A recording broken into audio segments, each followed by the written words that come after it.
Hello students, आज model number 3 हम लोग डिस्कस करने जा रहे हैं। मैथ्स और रीजनिंग का क्वेश्चंस आप लोग बनाइएगा खुद से घर पर। कोई प्रॉब्लम होगा तो कमेंट्स में कमेंट कीजिएगा, ठीक है। तो मैथ्स रीजनिंग का पेपर जो है आपको आगे को बस दिखाते चल जा रहे हैं। आप लोग रोक के उसको बना करके स्क्रीनशॉट लेके बनाइएगा, बना करके खुद से देखिएगा। उसके बाद आंसर भी आपको कमेंट बॉक्स में भेज देंगे, ठीक है। नेक्स्ट देखते जाइए, सारा क्वेश्चन कलेक्शन है। 25 क्वेश्चंस मैथ्स है, 25 क्वेश्चंस रीजनिंग है। उसके बाद हम डिस्कस कर लेते हैं इसका, ठीक है। क्योंकि मैथ्स रीजनिंग आप चाहेंगे तो बना सकते हैं। प्रॉब्लम हुआ तो आंसर की तो हम ऐसे भेज देंगे, प्रॉब्लम हुआ तो सॉल्यूशन भेज देंगे। अगर जिस क्वेश्चन में ज़्यादा प्रॉब्लम होगा तो कमेंट बॉक्स में कमेंट करिएगा।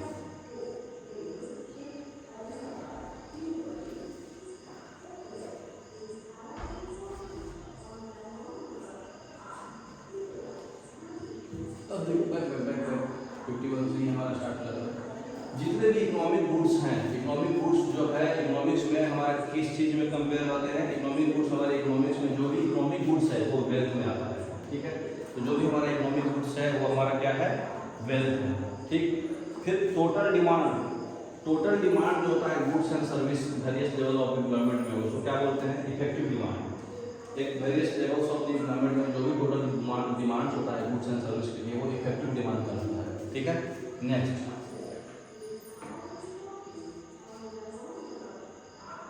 ये टर्म कौन दिए थे? कीन्स दिए थे, कीन्स यूज किए थे effective demand, total demand goods and service पे।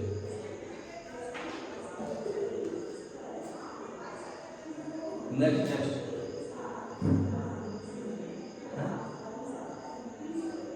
खत्म हो गया।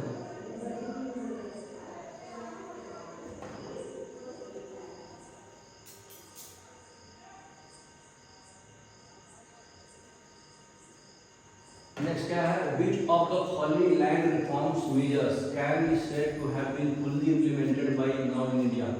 कौन सा मेजर्स लैंड का रिफॉर्म्स मेजर्स जो है फुल्ली इम्प्लीमेंट हो चुका है? अबोलिशन ऑफ इंटरमीडिएरीज, ठीक है। इंटरमीडिएरीज का मतलब क्या होता है? इंटरमीडिएरीज का मतलब जो है कि एक कंपोनेंट जो है मतलब सक्सेसफुल रिलेटिवली हो चुका है, मतलब बीच का उसमें नहीं आएगा, या तो फर्स्ट होगा या तो लास्ट होगा, ठीक है। तो इंटरमीडिएरीज का हम लोग अबोलिशन कर चुके हैं, ये फुल्ली इम्प्लीमेंट हो चुका है। Relationship between price of related goods and quality of particular commodity is called.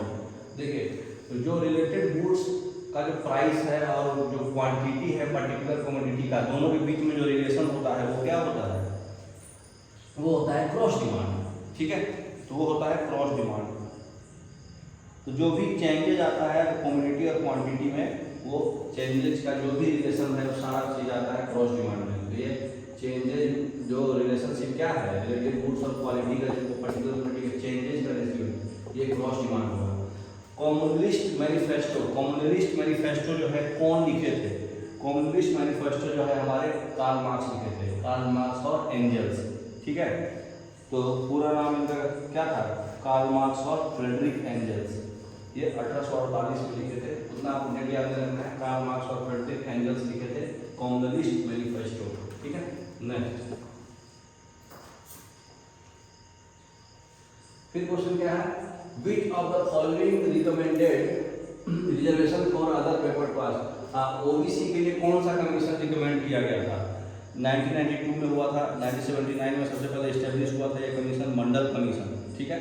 और ओबीसी के लिए मतलब रिजर्वेशन हुआ था 1992 में, जनता पार्टी किया था, उस समय प्राइम मिनिस्टर थे Morarji Desai.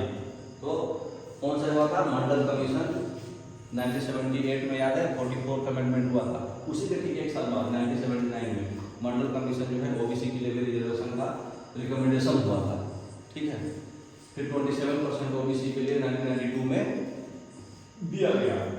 The authority to alter the boundaries of states in India rest with, मतलब किसी भी स्टेट का बाउंड्री को हम चेंज करने का ऑथोरिटी किसके पास है?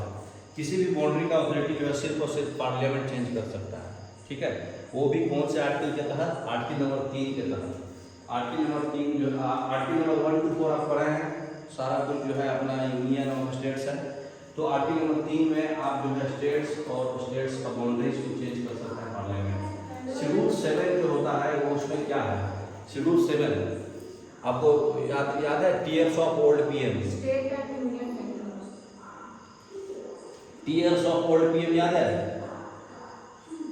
टीयर्स ऑफ ओल्ड पीएम याद है, जो पावर्स दिया गया था 3 लिस्ट में, डिवीजन ऑफ पावर्स हुआ है, यूनियन लिस्ट, स्टेट लिस्ट और कंकरेंट लिस्ट।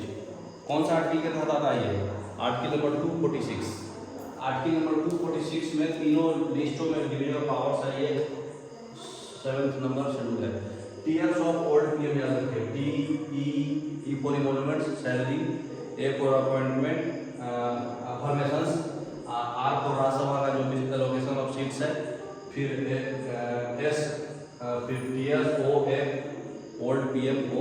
तो टीयर्स ऑफ ओल्ड पीएम आपको शेड्यूल का कोड बताया था, वो एक बार देख लीजिएगा, वो बहुत ही सिंपल है और उसमें 7 शेड्यूल यही बताया गया है कि तीनों लिस्ट में जो पावर्स का डिवीजन हुआ है वो मतलब 7 शेड्यूल है। आर्टिकल नंबर 246 है, यूनियन ऑफ इंडिया और स्टेट के बीच में जो हुआ है, union state list. Beach article of Indian constitution mention about the financial emergency, financial emergency अभी तक कभी नहीं लगा है। और आर्टिकल नंबर 352 होता है नेशनल इमरजेंसी, 356 होता है प्रेसिडेंट्स रूल, है ना, गवर्नर्स रूल, और 360 होता है 3 इमरजेंसी है जो प्रेसिडेंट को पावर दिया गया है ना। 360 होता है financial emergency. Maximum age of super elevation for the जज, सुप्रीम कोर्ट के जज का मतलब कितना एज में जाकर रिटायर करेगा बताइए, सुप्रीम कोर्ट के जज जो है कितना एज में रिटायर करता है आपको पता है, 65। हाई कोर्ट का 62 है, हाई कोर्ट का 62 है, सुप्रीम कोर्ट का 65 है। Article number 124, article number 124, article number 124 में सुप्रीम कोर्ट है। तो सुप्रीम कोर्ट का जज जो है हाई कोर्ट के लिए आर्टिकल नंबर 214, हाई कोर्ट के लिए कितना है 62 ईयर्स और सुप्रीम कोर्ट के लिए कितना है 65 ईयर्स। ठीक है, नेक्स्ट क्वेश्चन है, which of the following was not an aspect of later Vedic age, later Vedic age इसमें कौन सा नहीं है। Importance of kingship in political life, discovery of iron, polygamy, simple non ritualistic worship. देखिए जो लेटर वैदिक पीरियड में वर्शिप नॉन रिचुअलिस्टिक नहीं होता था, ये गलत है, ये रिचुअलिस्टिक वर्शिप होता था और सिंपल होता था, उन लोग मूर्ति का पूजा नहीं करते थे वो लोग। ठीक है, हर चीज में एक रिचुअल फॉलो करते थे। और देखिए पॉलीगैमी, बहुतों से शादी करना लेटर वैदिक में ही आया था, लड़कियों पे मतलब बहुत सारा रिस्ट्रिक्शन लेटर वैदिक में आया था, पुजारी लोग का बहुत ज़्यादा पावरफुल हो जाना लेटर वैदिक पीरियड में हुआ था, फिर आयरन का डिस्कवरी हुआ था, उसके बाद जितना भी किंगशिप था पॉलिटिकल लाइफ में मतलब पुजारी लोग ज़्यादा धंधा कर दिए थे, हर चीज़ में ऐसा होता है वैसा होता है, अंधविश्वास टाइप, तो ये सब लेटर वैदिक में ही हुआ था। ठीक है, तो लेटर अर्ली वैदिक बहुत आसान था, अर्ली वैदिक में बहुत ज़्यादा मतलब लड़कियों को भी अच्छा राइट दिया गया था, इक्वल राइट दिया गया था, लेकिन लेटर वैदिक में ठीक पलट गया था, लेटर वैदिक में ही बहुत पागल सिस्टम आ गया था और रिचुअल्स था लेकिन नॉन रिचुअल्स जो था वो नहीं था। हाँ, फोर्थ बुद्धिस्ट कहाँ है, देखिए पूछा ना उसको, अब बताया था ना बुद्धिस्ट काउंसिल बहुत ही इंपॉर्टेंट है, चारों बुद्धिस्ट काउंसिल बहुत ही इंपॉर्टेंट है। तो बताइए चौथा कहाँ है, Who among the following presided over the fourth Buddhist council? पहला कौन था? नहीं, अशोक, काल अशोक दूसरा था। पहला कौन था? अजातशत्रु। पहला अजातशत्रु था, राजगीर में हुआ था। ठीक, दूसरा कौन था?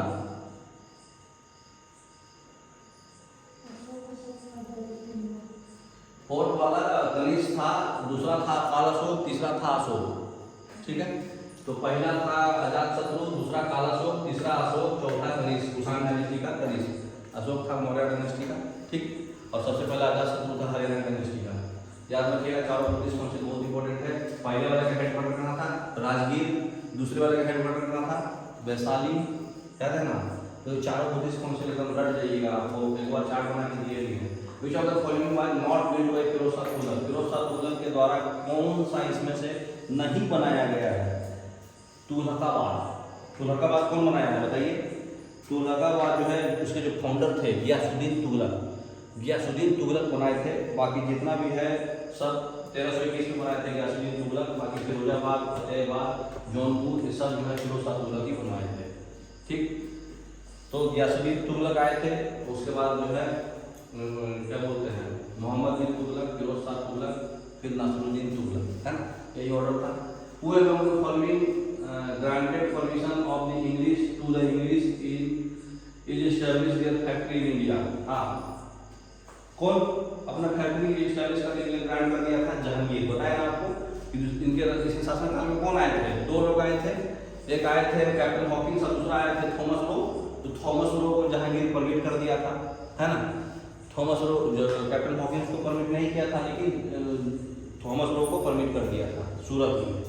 नेक्स्ट बी ऑप्शन होगा इसका Jahangir. Next, permanent land settlement जो है बंगाल का कौन इंट्रोड्यूस किया था? बताइए, परमानेंट लैंड सेटलमेंट कौन इंट्रोड्यूस किया था? ईस्ट इंडिया कंपनी और बंगाली के लैंडलॉर्ड्स के बीच में हुआ था, 1793 में हुआ था। कौन किया था?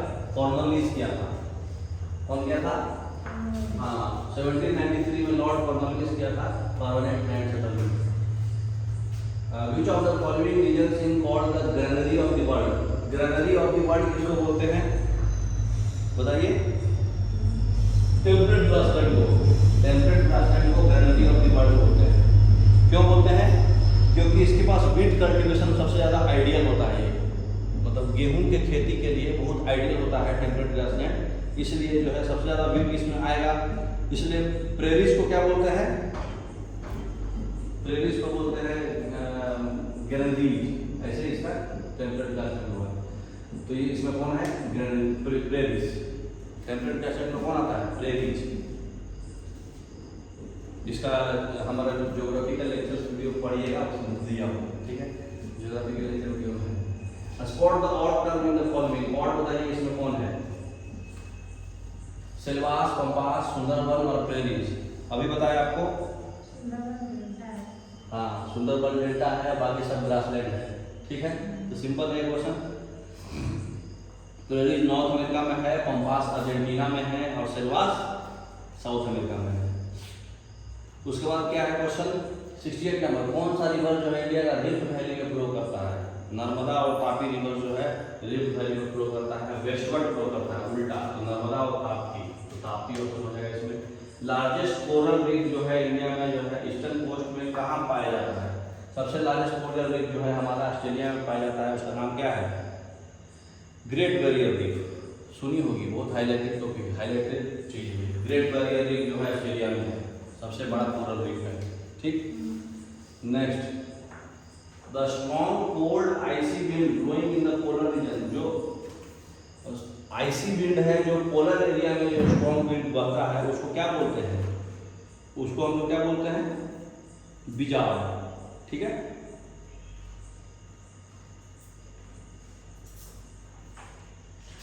कौन सा ऑप्शन हो जाएगा इसमें? ब्लिजार्ड, ठीक है। तो ब्लिजार्ड बोलते हैं, सी हो जाएगा। एमएस एक्सेल में ये collection of rose and columns that holds text and numbers. कौन सा चीज जो है टेक्स्ट और नंबर्स का बताइए? टेक्स्ट एंड नंबर जो होता है एक्सेल में होता है, तो ये तो सिंपल है, वर्कशीट में होगा, है ना। वर्कशीट जो बनता है उसमें टेक्स्ट एंड नंबर होता है। The term Khalistan is often used to refer the step by step procedure to solve a problem. जो स्टेप बाय स्टेप प्रोसेस होता है प्रॉब्लम को सॉल्व करने के लिए, उसके लिए कंप्यूटर में कौन सा टर्म यूज करते हैं? एल्गोरिथम। क्या यूज करते हैं? एल्गोरिथम। एल्गोरिथम यूज करते हैं जो प्रोसेस जो स्टेप बाय स्टेप प्रोसेस होता है प्रॉब्लम सॉल्व करने का। Battery using mobiles. मोबाइल्स में कौन सा बैटरी यूज होता है बताइए? इतना तो बता दे रहे हैं कि लिथियम आयन यूज होता है, ठीक है। वो कौन सा बैटरी है? सेकेंडरी बैटरी है। जो चीज करंट से पास मतलब रिचार्ज हो सके, रिचार्जेबल बैटरी। रिचार्जेबल बैटरी जो होता है सेकेंडरी बैटरी होता है, ठीक है। तो मोबाइल हमारा रिचार्जेबल होता है तो सेकेंडरी बैटरी होता है। समझ में आ रहा?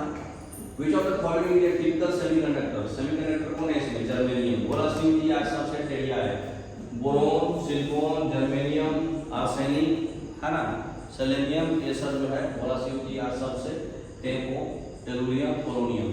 तो सबसे ज्यादा सिलिकॉन जर्मेनियम एग्जाम में आता है। सिलिकॉन जर्मेनियम क्या है? हमारा सेमीकंडक्टर है, याद रखिएगा, बोरोन, सिलिकॉन, जर्मेनियम। तो ये हमारा बैटरी जो है, जो भी रिचार्ज करने वाला बैटरी होता है, सेकेंडरी बैटरी होता है, जो स्टेप बाय स्टेप प्रोसेस होता है प्रॉब्लम सॉल्व करने के लिए एल्गोरिथम करते हैं। जो भी एमएस एक्सेल में जो रो कॉलम जहाँ पे लिखाता है टेक्स्ट नंबर उसको वर्कशीट बोलते हैं। और ब्लिजार्ड ऑलरेडी हम लोग पढ़ चुके हैं कि ब्लिजार्ड जो होता है स्नो विंड होता है, जो 56 kmh से फ्लो करता है, कम से कम स्ट्रॉन्ग विंड होता है। ठीक है, तो स्ट्रॉन्ग कोल्ड आइसी विंड जो है पोलर रीजन में जो है ब्लिजार्ड होता है। ठीक, लार्जेस्ट पोलर रीजन ऑस्ट्रेलिया में है। अब moving cycle can be easily balance, this can be explained by law of conservation of. तो साइकिल जो है बैलेंस कर सकते हैं, कौन से लॉ ऑफ कंजर्वेशन के तहत ये बताया जा रहा है? Law of conservation of angular momentum. क्यों? क्योंकि यहाँ पे सेंट्रीपिटल फोर्स लग रहा है मूविंग साइकिल को बैलेंस करने के लिए, रोटेट कर रहे हैं, एंगुलर मोमेंटम होगा इसमें, क्योंकि यहाँ एक्सेलरेशन सेंट्रीपिटल आ जाएगा तो एंगुलर मोमेंटम होगा, ए ऑप्शन। ठीक है, नेक्स्ट बताइए वैक्सीनेशन क्या है? वैक्सीनेशन एक आर्टिफिशियल एक्टिव एक्वायर्ड इम्यूनिटी है, मतलब आर्टिफिशियली हम लोग इम्यूनिटी को एक्वायर कर रहे हैं वैक्सीन के थ्रू, है ना। तो आर्टिफिशियल एक्टिव एक्वायर्ड इम्यूनिटी है, सी है। लीकेंस क्या है? लीकेंस किस चीज का एग्जांपल है? अलगी और फंजाई का सिम्बायोसिस होता है इसमें, लीकेंस का पढ़ेंगे आप, पढ़ेंगे पहले 8th या 9th में है। तो अलगी और फंजाई का सिम्बायोसिस होता है, उसको लीकेंस बोलते हैं। ठीक है, नेक्स्ट सिम्बायोसिस, हाँ सिम्बायोन्स, अलगी और फंजाई का सिम्बायोन्स होता है। अच्छा, biological life support system is develop for, biological life support system किसके लिए दिया जाता है? स्पेसक्राफ्ट के लिए, है ना। उसके बाद name the gland which has both exocrine and endocrine, जो दोनों का काम करता है। हमारा कौन करता है? Liver, liver, liver. पैंक्रियाज भी करता है, तो पैंक्रियाज कर दो। ठीक है, next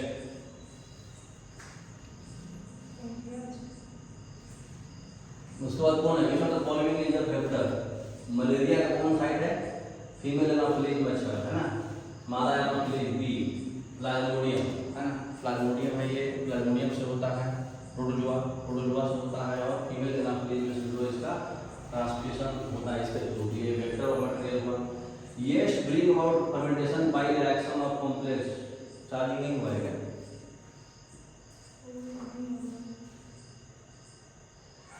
yeast brings about fermentation by reaction of complex enzyme known as. Yeast जो है, जो भी कॉम्प्लेक्स एंजाइम से जो फर्मेंटेशन करता है उस प्रोसेस को क्या बोलते हैं? जो हमारा शुगर से जो शराब बनता है ना, गुड़ से जो शराब बनता है तो उसको येस्ट बैक्टीरिया से बनवाया जाता है, गुड़ बनाने के प्रोसेस को। तो वो हमारा बनता है किससे? जाइमेज से। ठीक है, जो एंजाइम है वो जाइमेज एंजाइम से बनता है। अब बताओ रिमोट लॉगिंग के लिए कौन सा नेट यूज करते हैं? इथेनॉल और कार्बन डाइऑक्साइड बन जाता है उसमें, जाइमेज पड़े है ना, और शराब बनता है, शराब, शुगर से शराब। बस ज़्यादा क्वेश्चन नहीं, 40 क्वेश्चन है। रिमोट लॉगिंग के लिए कौन सा यूज होता है हमारा? रिमोट लॉगिंग के लिए टेलनेट यूज होता है, telephone net, telnet. The purity of 14 carat gold is, 14 carat gold का प्योरिटी कितना परसेंट होगा? 24 कैरेट का 100% है, तो 14 कैरेट का परसेंटेज निकाल सकते हैं आप लोग, है ना। 14/24 करीब 58-59% आएगा, तो ये हो जाएगा, ये option. The compound which contains both ionic and covalent bond, कौन सा ऐसा कंपाउंड है जिसमें आयोनिक बॉन्ड भी हो सकता है, कोवैलेंट बॉन्ड भी हो सकता है? कौन होगा बताइए? KCl।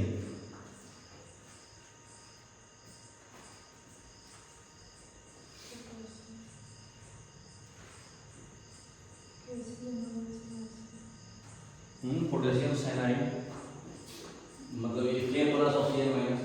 Which of the following is not a carbogenic acid, carbogenic acid कौन इसमें से नहीं है? पिग्रिक एसिड। पिग्रिक एसिड में क्या होता है? फेनोल जानते हैं ना, मतलब बेंजीन रिंग में OH लगा रहता है, उसके 2, 4, 6 ये पोजीशन पे बेंजीन रिंग का 1, 2, 3, 4, 5, 6 रहता है ना कार्बन। तो बेंजीन रिंग में OH रहेगा तो फेनोल होगा, 2, 4, 6 फेनोल रहेगा तो पिग्रिक एसिड बोलते हैं। तो बाकी सब तो एसिड है, COOH ग्रुप जिसमें है वो नहीं होगा कार्बोजेनिक एसिड, तो C ऑप्शन हो जाएगा। The process of decomposing organic waste in the presence of air, क्या हुआ? क्योंकि पिग्रिक एसिड अल्कोहल है, पिक्रिक एसिड में क्या होता है, फेनोल, बेंजीन रिंग होता है, बेंजीन रिंग में OH लगा रहता है और 2 4 6 पोजीशन पे NO लगा रहता है, उसको बोलते हैं पिक्रिक एसिड। तो वो कार्बोक्सिलिक एसिड नहीं है। The process of decomposition organic waste in the presence of air, air के प्रेजेंस में जो भी ऑर्गेनिक वेस्ट को हम डिकम्पोज करते हैं, इस प्रोसेस को क्या बोलते हैं, इस प्रोसेस को बोलते हैं ऑक्सीडेशन, है ना। कोई भी चीज का डिकम्पोजिशन एयर के प्रेजेंस में हो रहा है तो ऑक्सीडेशन होगा। Which of the following is the process of biological treatment of waste water, biological treatment अगर कर रहे हैं वेस्ट वाटर का तो इसमें से कौन सा होगा, ये देखिए ये इन्वायरमेंटल साइंस है, ठीक है। तो इसमें कौन सा होगा, ग्रिड चैम्बर। सबसे पहला प्राइमरी ट्रीटमेंट जो होता है ग्रिड चैम्बर में ही ऑक्सीडेशन होकर के बायोलॉजिकली ट्रीटमेंट होता है वेस्ट वाटर का, ग्रिड चैम्बर में, ठीक है। Nitrogen dioxide present in ambient air can be estimated by, कितना नाइट्रोजन डाइऑक्साइड लगेगा, मतलब कितना नाइट्रोजन डाइऑक्साइड हमारे एयर में है, ये कौन से मेथड से हम पता लगा सकते हैं, ये हम पता लगाते हैं कौन से मेथड से, ऊपर करिए, नेक्स्ट स्लाइड में करिए।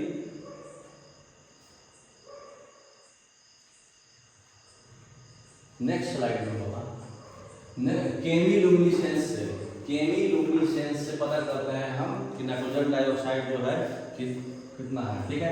अनडिजायरेबल प्लूम, प्लूम मतलब धुआं, undesirable plume dispersion pattern is, कौन सा प्लूम जो है अनडिजायरेबल है, मतलब होना नहीं चाहिए, ये देखिए वो जो है हमारा फ्यूमिगेशन है। क्यों, क्योंकि फ्यूमिगेशन प्लूम में धुआं जो है दोनों के बीच में ट्रैप हो जाता है, मतलब नीचे भी एटमॉस्फेयर है, ऊपर भी एटमॉस्फेयर है, धुआं बीचों बीच है, तो फ्यूमिगेशन जो है अच्छा नहीं होता है क्योंकि वो ट्रैपिंग प्लूम है, मतलब अनडिजायरेबल है, क्योंकि वो ना नीचे ही जा रहा है ना ऊपर ही जा रहा है, वो तो मतलब बहुत डेंजरस है। Which of the following organo को एक्चुअली उसमें पढ़ना है केमिस्ट्री इन 12th क्लास में।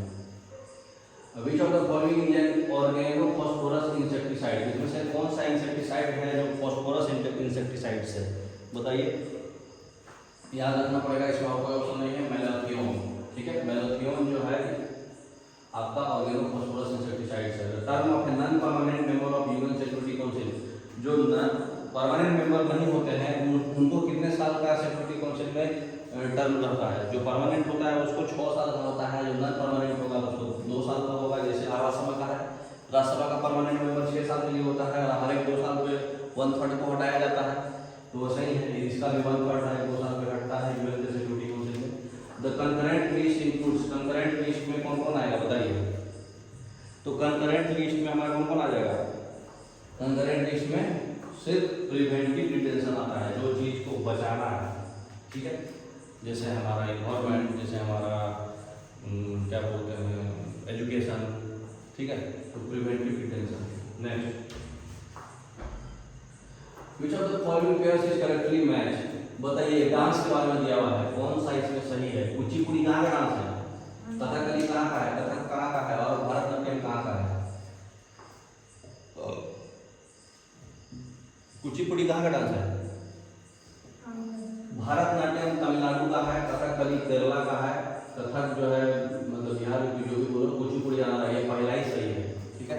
तो याद रखिएगा भरतनाट्यम कहाँ का है, तमिलनाडु का है, इंपॉर्टेंट है। मेगास्थनीज जो है इंडिया में किसके शासनकाल में आए थे, देखिए हम पढ़ाए हैं। मेगास्थनीज जो है इंडिका बुक लिखे हैं, किसके शासनकाल में आए थे मेगास्थनीज, चंद्रगुप्त मौर्य, चंद्रगुप्त वंश, Chandragupta Maurya.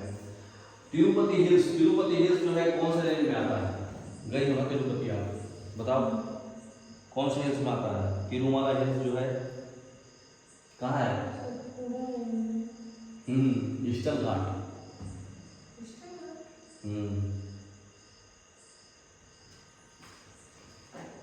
LeCun association of हम बताए थे ना, लाइकन जो है किसका एसोसिएशन है, अलगी और फंजाई का, सिम्बायोसिस, है ना, क्वेश्चन भी आ गया, अलगी और फंजाई, है ना। Next, the headquarter of the organisation of petroleum, OPEC, OPEC का हेडक्वार्टर कहाँ है, देखिए जितना भी मतलब बॉडीज है, नाटो, ओपेक, एशियान, सार्क, ये सब का हेडक्वार्टर याद होना चाहिए, क्योंकि मतलब एग्जाम में आने का ज़्यादा चांस है, ठीक। तो इसका वियना है, ठीक है, ओपेक का हेडक्वार्टर वियना है, 1975 में बना था। The only foreign nation to receive the highest Bangladesh award, Bangladesh स्वाधीनता सम्मान, हाँ, स्वाधीनता सम्मानना, क्या है ये? सम्मान, ठीक है। तो बांग्लादेश स्वाधीनता सम्मान जो है सबसे हाईएस्ट बांग्लादेश, अपना हाईएस्ट क्या है? अर्जुन, राजीव गांधी अवार्ड जैसे सबसे, ऐसे तो सबसे हाईएस्ट है पद्म विभूषण, उसके बाद भारत रत्न। तो भारत रत्न सबसे हाईएस्ट होता है ना इंडिया में, उसी तरह से बांग्लादेश में बांग्लादेश स्वाधीनता सम्मान होता है। तो उस जो है उसका क्या नाम है, मतलब किसको, मतलब फॉरेन, कौन ऐसा फॉरेन है जिसको बांग्लादेशी कंट्री अवार्ड मिला हुआ है? इंदिरा गांधी, ठीक है, इंदिरा गांधी को बांग्लादेश का भी मिला हुआ। Where is the permanent headquarter of SAARC? SAARC का हेडक्वार्टर बताइए।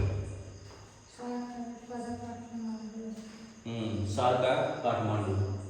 नेक्स्ट, मैलिशियस सॉफ्टवेयर, जो मैलिशियस सॉफ्टवेयर खराब सॉफ्टवेयर जो होता है, जो खराब कर देता है चीज को, उसको क्या बोलते हैं? मैलवेयर, ठीक है। नेक्स्ट,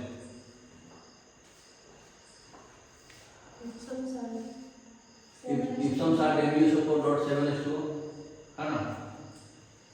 नहीं रिपीट हो गया, कोई दूसरा स्टार्ट कर दिया, पिछला वाला है।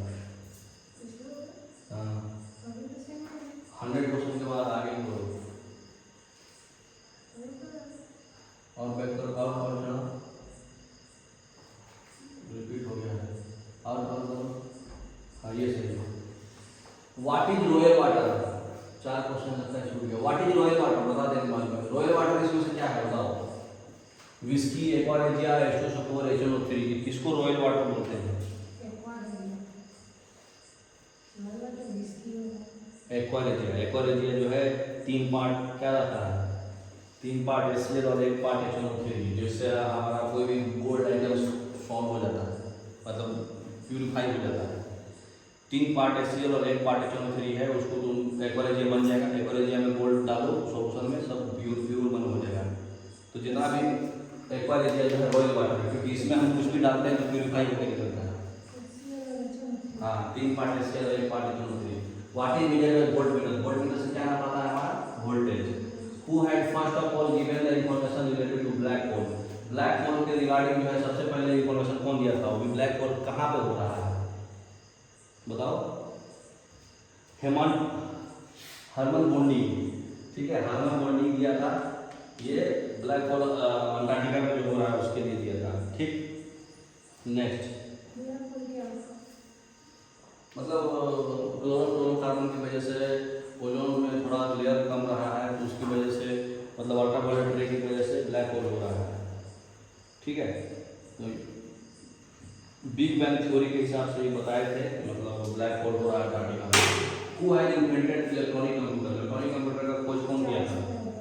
Charles Babbage. नेक्स्ट, नहीं इलेक्ट्रॉनिक कंप्यूटर का चार्ल्स बेबेज नहीं किया था। चार्ल्स बेबेज सबसे पहला कंप्यूटर खोज किया था JP इकट किया था। इलेक्ट्रॉनिक कंप्यूटर खोज जो चार्ल्स बेबेज नहीं किया था। हालांकि पहला कंप्यूटर जो एनालॉग कंप्यूटर को खोज किया था, लेकिन इसलिए उसको फादर बोलते हैं, लेकिन इलेक्ट्रॉनिक कंप्यूटर को JP इकट किया था। ध्यान से क्वेश्चन को पढ़ना नेगेटिव जाएगा। Which is helpful in finding the velocity of celestial bodies? Celestial bodies के वेलोसिटी को पता करने के लिए कि कौन से इफेक्ट से हम पता करते हैं? Doppler effect. Doppler effect light में भी होता है, साउंड में भी होता है, ठीक है ना? तो साउंड भी है, लाइट भी है। Which of the following scientist has given the principle of genetics? बताओ, ये तो आसान है। मंडल, जो पी प्लांट्स पे एक्सपेरिमेंट किए थे, ग्रिगोर मेंडल। हाँ, मटर पे एक्सपेरिमेंट किए थे, 7 कैरेक्टर्स को चेंज किए थे, बायोलॉजी के लेक्चर में है। Environmental is composite state of?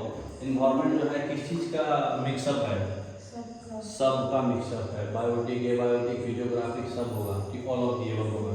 Development of the natural system is described as? Natural system का डेवलपमेंट जो है किस चीज़ में डिस्क्राइब किया हुआ है? ये सेल्फ सस्टेन्ड प्रोसेस है। सिस्टम का सेल्फ सस्टेन्ड प्रोसेस है। कोई भी चीज़ नेचुरल होगा तो सेल्फ होगा ना, सेल्फ सस्टेन्ड प्रोसेस है सिस्टम का। सुल्तानपुर बर्ड सेंचुरी कहाँ पर है बताइए? सुल्तानपुर बर्ड सेंचुरी कहाँ पर है? गुरुग्राम हरियाणा में है, ठीक है। हरियाणा है बोले तो चंडीगढ़, ठीक। तो forest area in India, average hectare में अपना कितना फॉरेस्ट एरिया है इंडिया में? 0.064। ऑप्शन में नहीं दिया है, ध्यान रखना। 0.064 हेक्टेयर है। ये 0.29 मानना पड़ेगा क्योंकि 3.29 हेक्टेयर हमारा पूरे इंडिया का है। 3.29 हेक्टेयर किलोमीटर जो है पूरे इंडिया का है और 0.064 उसका 1/3 अप्रॉक्स 0.064 जो है अपने इंडिया में 1/3 नहीं है, 21% की फॉरेस्ट है, 33% नहीं है, 21% की फॉरेस्ट है। तो 0.064 हेक्टेयर है, ऑप्शन में नहीं है, 0.064 मानना। What is vermiculture? वर्मीकल्चर किसको बोलते हैं? वॉर्म्स का जो बढ़ते जाता है, the science of raising worms का बढ़ते जाना, मतलब अचानक से जैसे बैक्टीरिया वायरस कैसे बढ़ता है उसी तरह से वॉर्म्स बढ़ते जाएगा तो उसको वर्मीकल्चर बोलते हैं। Which are the following states have the highest percentage of area under forest? हाँ, परसेंटेज पूछा है ना, तो परसेंटेज में अरुणाचल प्रदेश, ठीक। अरुणाचल प्रदेश परसेंटेज में, अगर सिर्फ एरिया बोलता तो MP, ऑलरेडी पिछले वाले में डिस्कशन हुआ है। नेक्स्ट, नहीं परसेंटेज में MP नहीं, percentage Arunachal Pradesh, MP normal area में। The main component of green house gas, तो गैस बोल दिया, गैस बोल दिया तो कार्बन डाइऑक्साइड बोलना, गैस नहीं बोला तो water vapour, carbon dioxide. The interaction between algae and fungi to form lichen is called symbiosis, है ना। तो सिम्बायोसिस जो हो रहा है algae और फंजाई का lichen बन रहा है, ये किस चीज का इंटरेक्शन हो रहा है? Mutualism, very good, mutualism. The actual location of place where an organism lives, जहां पे ऑर्गेनिज्म जो रहते हैं, एक्चुअल लोकेशन उसको क्या बोलते हैं? हैबिटेट, मतलब हैबिचुअल हो जाते हैं, ठीक है। तो जहाँ पे कोई ऑर्गेनिज्म रहता है उसको हैबिटेट बोलते हैं। और बताइए कौन से डिस्ट्रिक्ट में जो है डेंस फॉरेस्ट कवर है बिहार में? हाँ, डेंस डिसीडियस फॉरेस्ट। सबसे ज़्यादा एरिया, लाल एरिया डेंस डिसीडियस फॉरेस्ट में हमारा पश्चिम चंपारण है, बेतिया, पश्चिम चंपारण, वेस्ट चंपारण, ठीक है। कौन सा क्वेश्चन छूट गया था?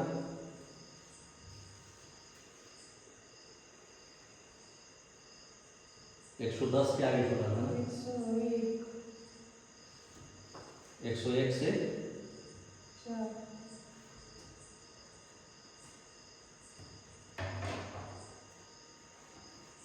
101 से 104 तक तुम्हारे पति में होगा। DNA का खोज कौन किया है? यही है, DNA का खोज कौन किया है?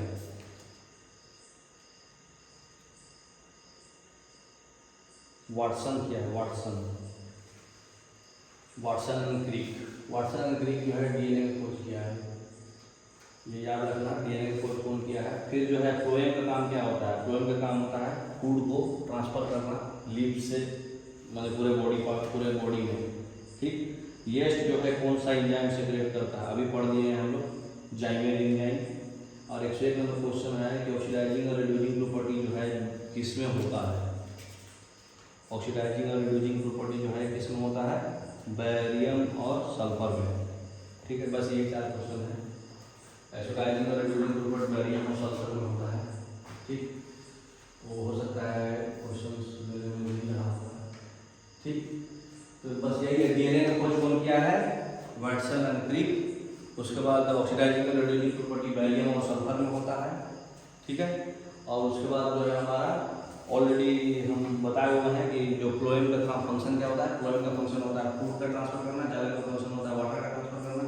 जाइलम जो है रूट से पूरे बॉडी पार्ट्स में जाता है, फ्लोएम जो है लिप्स से सारे बॉडी पार्ट में करता है। तो फ्लोएम अपवर्ड डाउनवर्ड दोनों मूवमेंट करता है, जाइलम सिर्फ अपवर्ड मूवमेंट करता है, ठीक। और एक और क्वेश्चन है, अभी ऑलरेडी पढ़ चुके हैं कि जो अल्कोहल बनता है शुगर केन से अल्कोहल बनता है ना, फर्मेंटेशन ऑफ शुगर, तो उसमें जो कौन सा एंजाइम होता है? जाइमेज एंजाइम। ऑलरेडी डिस्कशन अभी क्वेश्चन आया था उसका, यही 4 क्वेश्चन छूट गया था। तो आप लोग इसको प्रैक्टिस करिएगा अच्छे से, ठीक है। Okay, thank you.